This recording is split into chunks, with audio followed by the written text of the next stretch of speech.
Doctor, उसे बचाओ, उसका बचना बहुत जरूरी है। अगर वो मर गया तो बहुत बड़ी तबाही हो जाएगी। हम इसे बचाने की पूरी कोशिश करेंगे, आप चिंता मत करिए। मैडम, हर संभव प्रयास कर लिया लेकिन कुछ नहीं हो सका। इस मरीज को मैं जिंदा कर सकता हूँ। अगर तूने इस पेशेंट को ठीक कर दिया तो मैं आज इसी वक्त तुम्हें 10 करोड़ रुपए दूं। और अगर तुम जिंदा नहीं कर पाए तो मैं तुम्हारी यही जान ले लूंगा। क्या एक 16 साल का बच्चा इस पेशेंट की जान और अपनी जान बचा पाएगा, या ये उसकी जिंदगी की आखिरी गलती साबित होगी? ये जानने के लिए वीडियो के आखिर तक बने रहें। राजस्थान के लोंगेवाला बॉर्डर की वह तपती रेत, जहां सूरज की किरणें आग बनकर बरसती हैं और हवाएं जिस्म को झुलसा देती हैं। इसी रेत के समंदर के बीच बसा था एक गुमनाम सा गांव, जहां 16 साल का आरव रहता था। आरव का चेहरा उसकी उम्र से कहीं बड़ा नजर आता था और उसकी आंखों में जिम्मेदारियों का एक गहरा समंदर था। घर के नाम पर सिर्फ एक कच्ची दीवार थी और 2 लोग, आरव और उसकी मां। पिता? लोग कहते थे कि सीमा पर मजदूरी करते वक्त एक दिन वो रेगिस्तान की धूल में कहीं खो गए और कभी लौट कर नहीं आए। उस दिन के बाद मां ने काले कपड़े तो नहीं पहने, पर अपनी मुस्कुराहट हमेशा के लिए दफन कर दी। हर सुबह सूरज निकलने से पहले मां का चूल्हा जलता। आरव के लिए आधी सूखी रोटी और थोड़ा सा नमक रखकर वह घर से निकल जाती। वह उन अमीर घरों में जाती जहां उसके हाथों की जरूरत तो थी, पर उसकी इज्जत रत्ती भर भी नहीं थी। वह दूसरों के झूठे बर्तन मांजती, गंदा फर्श पोंछती और उन्हीं फटे हुए कपड़ों में छिपी मेहनत की कमाई से उसने आरव को शहर के मेडिकल कॉलेज तक पहुंचाया था। आरव पढ़ने में जितना तेज था उतना ही खामोश। जब गांव के लोग ताना मारते कि देखना, इस नौकरानी का बेटा एक दिन बड़ा साहब बनेगा, तो आरव बस अपनी पुरानी फटी हुई किताबों को और मजबूती से थाम लेता। उसका मानना था कि शोर मचाकर नहीं, बल्कि अपनी खामोश कामयाबी से दुनिया को जवाब देना है। एक दोपहर जब बॉर्डर की हवा अजीब तरह से भारी और ठंडी थी, अचानक पूरे गांव में शोर मच गया। खबर बिजली की तरह फैली, बॉर्डर पर एक जवान गिर पड़ा है। आरव उस वक्त अपने कमरे में बैठा एनाटॉमी का चैप्टर पढ़ रहा था। फेफड़े, धड़कन और ऑक्सीजन। शोर सुनकर वह बाहर भागा। धूल उड़ाती एक मिलिट्री एम्बुलेंस गांव की ऊबड़ खाबड़ सड़क पर चीखती हुई निकल रही थी। शहीद हो गया, भीड़ में से किसी की आवाज आई। यह शब्द आरव के कानों में खंजर की तरह लगा। उसने अपनी टूटी चप्पल उठाई और बिना कुछ सोचे उस छोटे से सैन्य अस्पताल की ओर दौड़ पड़ा। अस्पताल के भीतर अफरा तफरी का माहौल था। एक जवान स्ट्रेचर पर बेजान पड़ा था। चेहरा नीला पड़ चुका था और होंठ सफेद। डॉक्टर ने नब्ज जांची, उसकी पुतलियां देखी और एक गहरी सांस लेकर कहा, no pulse, declare him dead. Death certificate पर कलम चलने ही वाली थी कि दरवाजे पर खड़े पसीने से तरबतर आरव की नजर जवान के सीने पर टिकी। उसे एक बहुत ही मामूली, लगभग न के बराबर हरकत दिखी, जैसे कोई बुझता हुआ दिया आखिरी बार फड़फड़ाया हो। यह जिंदा है। आरव की आवाज फटी हुई थी, पर शब्द एकदम साफ थे। कमरे में मौजूद सबकी नजरें उस पर घूमी। कौन है ये लड़का? इसे बाहर निकालो, मुख्य डॉक्टर ने झुंझलाकर पूछा। मैं मेडिकल स्टूडेंट हूं और यह जवान अभी मरा नहीं है, आरव ने आगे बढ़ते हुए कहा। कमरे में सन्नाटा छा गया। कोई हंसा तो किसी ने ताना मारा। गरीब का बच्चा है, भावनाओं में बह गया है। पर आरव पीछे नहीं हटा। उसने हिम्मत जुटाई और कहा, सर, अगर अभी ऑक्सीजन और सही तरीके से रिसिटेशन दिया जाए तो यह वापस आ सकता है। इसकी कैरोटिड आर्टरी में बहुत हल्की पल्स है, ध्यान से देखिए। सीनियर डॉक्टर ने चिल्लाकर उसे डराया। तुम सिर्फ एक स्टूडेंट हो, यहां फैसला हम लेंगे। यह एक मिलिट्री हॉस्पिटल है। आरव की आंखों में पहली बार आग दिखी। सर, अगर आपका फैसला गलत हुआ तो यह जवान कल अखबार की एक सुर्खियों वाली फाइल बन जाएगा, पर अगर मेरा यकीन सही हुआ तो यह एक जीता जागता इंसान होगा। क्या आप एक जान को बचाने का 5 मिनट का जोखिम भी नहीं ले सकते? कमरे में मौजूद एक नर्स की नजर अचानक मॉनिटर पर गई। लाइन पूरी तरह सीधी नहीं थी, उसमें एक नन्ही सी थरथराहट थी। बीपी? आरव ने झपट कर पूछा। लगभग खत्म, नर्स ने कांपती आवाज में जवाब दिया। आरव ताड़ गया। यह हाइपोक्सिया और कड़ाके की ठंड का असर है। अब डॉक्टरों के चेहरों से हंसी गायब थी। सीनियर डॉक्टर ने आरव की आंखों में देखा और अपनी घड़ी की ओर इशारा किया। सिर्फ 5 मिनट, और अगर कुछ भी गलत हुआ तो तुम्हारी पूरी जिंदगी सलाखों के पीछे होगी। आरव ने एक लंबी सांस ली। ऑक्सीजन मास्क लगाया गया। जवान को गर्म कंबल में लपेटा गया। आरव की उंगलियां कांप रही थीं, पर उसका दिमाग बर्फ की तरह ठंडा और स्थिर था। उसे उस वक्त अपनी मां की याद आई, जो कड़कती ठंड में ठंडे पानी से बर्तन मांजती थी और कहती थी, हार मत मानना बेटा, तुझे चट्टान की तरह मजबूत बनना है। आरव ने जवान के सीने पर हाथ रखा और एक खास लय में प्रेशर देना शुरू किया। वह जवान को सिर्फ सांसें नहीं दे रहा था, वह उसे अपनी मां की बरसों की मेहनत और अपने सपनों की ताकत दे रहा था। 1 मिनट बीता, सन्नाटा। 2 मिनट बीते, सन्नाटा। डॉक्टर ने घड़ी देखी और आरव का कंधा पकड़ने ही वाले थे कि अचानक बीप। मॉनिटर पर एक छोटी सी लहर उठी, फिर दूसरी। बीप। सर, हार्ट रेट वापस आ रही है। नर्स लगभग चीख पड़ी। आरव ने अपनी सांसें रोक ली थीं। तीसरे मिनट में जवान के नीले होंठों में एक हल्की सी हरकत हुई। सीनियर डॉक्टर ने तुरंत स्टेथोस्कोप लगाया और उनकी आंखें फटी की फटी रह गईं। मिरेकल, हार्ट एक्टिविटी रिस्टोर हो गई है, यह सच में जिंदा है। पूरे कमरे में जैसे बिजली दौड़ गई। जिसे चंद मिनट पहले मुर्दा घोषित कर दिया गया था, वह अब दोबारा सांस ले रहा था। आरव धीरे से पीछे हटा।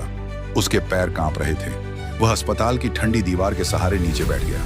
एक सीनियर डॉक्टर ने उसके पास आकर उसके कंधे पर हाथ रखा। बेटे, तुमने आज मौत को हरा दिया। आरव ने बस अपना सिर झुका लिया, क्योंकि वह जानता था कि असली लड़ाई तो अभी शुरू हुई है। अस्पताल के बाहर अब सेना की गाड़ियां और बड़े अफसरों का काफिला पहुंच चुका था। एक मेजर ने अंदर कदम रखते ही कड़क आवाज में पूछा, किसने मेडिकल प्रोसीजर में दखल देने की हिमाकत की?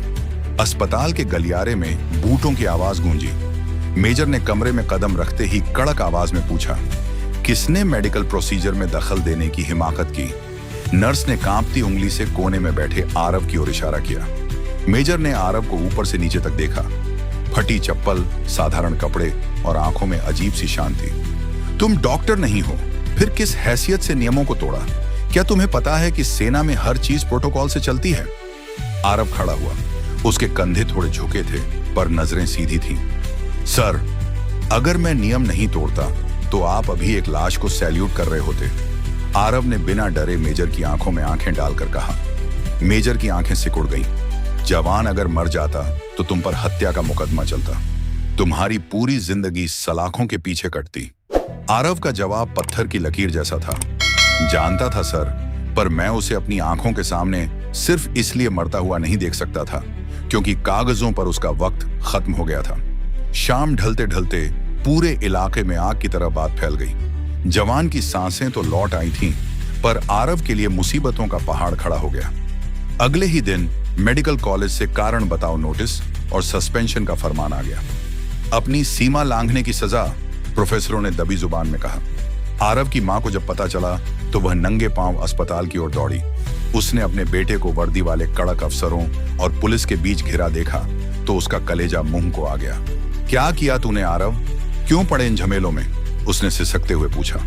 आरव ने बस मां का खुरदरा हाथ अपने माथे से लगाया और धीरे से कहा, मां, वह जिंदा है, बस इतना काफी है।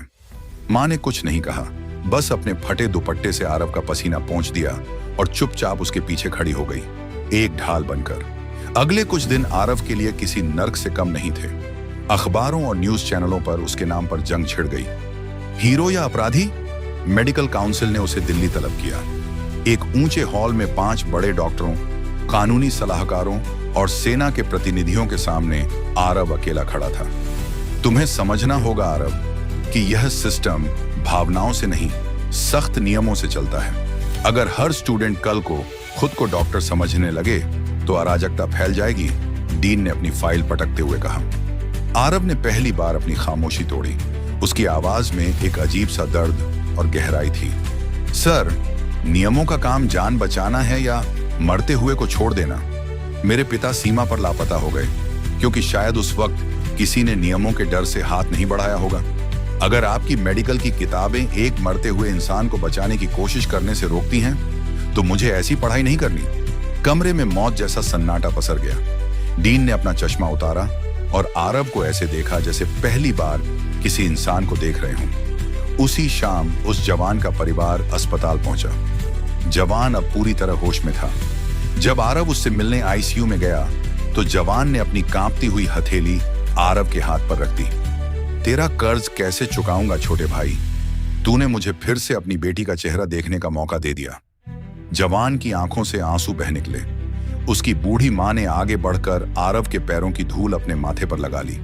तूने मेरे सुहाग के चिराग को बुझने से बचाया है बेटा, खुदा तुझे बहुत ऊंचा ले जाएगा। आरव का गला रुंध गया। उसे लगा जैसे उसे दुनिया का सबसे बड़ा अवार्ड मिल गया हो, पर असली फैसला अभी बाकी था।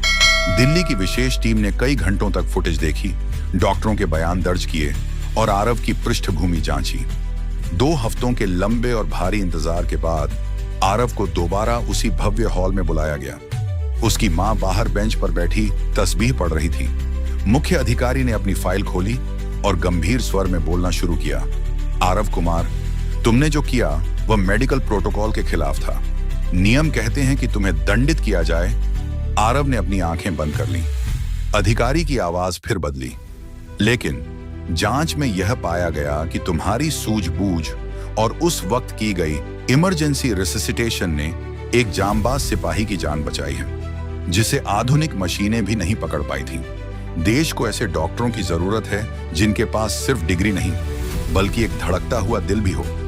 अधिकारी मुस्कुराए और अपनी सीट से खड़े हो गए। इसीलिए भारतीय सेना और मेडिकल काउंसिल तुम्हें विशेष सेवा वीरता पदक से सम्मानित करती है। तुम्हारा सस्पेंशन रद्द किया जाता है और तुम्हारी आगे की पूरी पढ़ाई का खर्च भारत सरकार उठाएगी। पूरा हॉल तालियों की गड़गड़ाहट से गूंज उठा। आरव की आंखों से आंसू गिर पड़े। वह जब अपने छोटे से गांव लौटा तो वहां का नजारा ही बदला हुआ था। पूरा गांव उसे देखने उमड़ पड़ा था। मां अपने टूटे हुए दरवाजे पर खड़ी थी। आरव ने दौड़कर मां के पैर छुए और उसके हाथ अपने हाथों में ले लिए, वही हाथ जिन पर बर्तन मांजने के निशान थे। मां, अब तुम्हें किसी के घर काम पर नहीं जाना पड़ेगा। अब तेरा बेटा तुझे पालने के काबिल हो गया है। मां ने उसे सीने से लगा लिया और पहली बार उस बरसों पुराने गम के बाद वह फूट फूट कर रो पड़ी, पर इस बार आंसू खुशी के थे।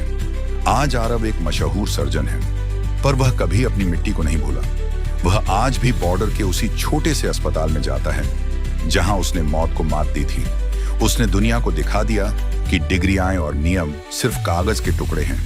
अगर आपके पास एक इंसान की जान बचाने का सच्चा जज्बा ना हो, अगर आरव की इस हिम्मत और उसकी मां के महान संघर्ष ने आपके दिल के तारों को छेड़ा हो, तो इस वीडियो को एक लाइक जरूर दें। हमारे चैनल को सब्सक्राइब करें ताकि हम ऐसी ही रोंगटे खड़े कर देने वाली सच्ची कहानियां आप तक पहुंचाते रहें।